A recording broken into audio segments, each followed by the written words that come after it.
Hi, this is Kent with the Effective Church Group. Thanks for joining me for this week's church tip.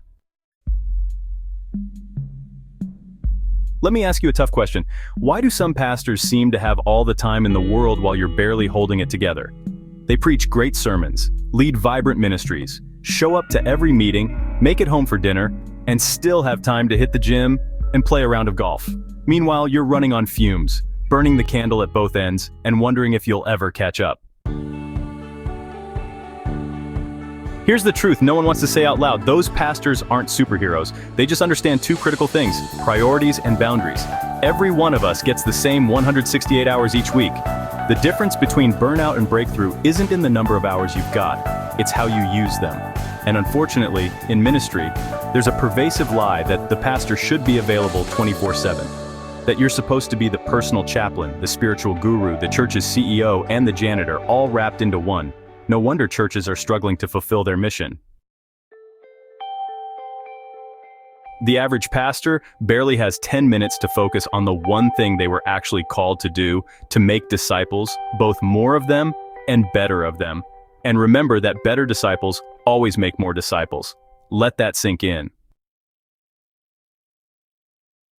You didn't get into ministry to run yourself ragged managing member expectations, and yet most pastors are buried under an avalanche of good intentions that honestly just steal the time they need for great ministry. That's why we created the Get More Time Planner, a free tool to help you take your time back. This isn't just another calendar, it's a strategy to start drawing boundaries and defining real priorities. This planner will walk you through how to audit your current time use. You'll also learn how to identify what truly matters in your ministry and life. Bit by bit, you'll be able to start saying no to the things that just don't align with your calling. Plus, it'll help you set up boundaries that protect your health, your family, and your mission. We get it, change doesn't happen overnight, but step by step, decision by decision, you can reclaim control of your week. And here's the kicker: the healthier your schedule becomes, the healthier your church will be.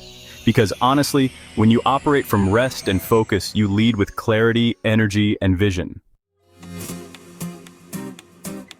So here's your challenge for this week.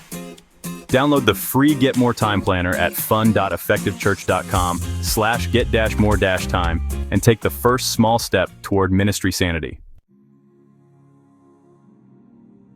If this video helped shift your thinking or gave you a boost, go ahead and like the video and subscribe to the channel so you don't miss next week's tip. Thanks for joining me. Until next week, keep on transforming.